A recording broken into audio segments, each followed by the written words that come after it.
আলু ফুলকপি দিয়ে পনির রান্না করবো।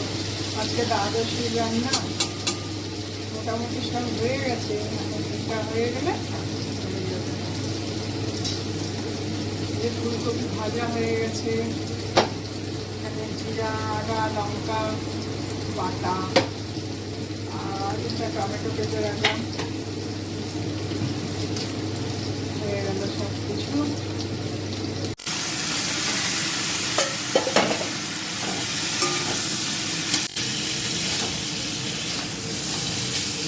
আজকে দেখো কি কি রান্না করলাম।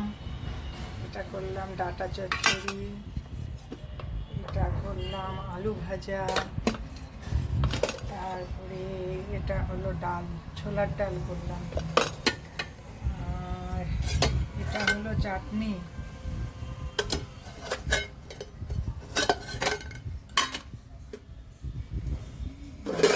এখানে হচ্ছে পনির দিয়ে ফুলকপি দিয়ে সবজি বানালাম, আর এখানে হলো ভাত। এই হলো আজকের।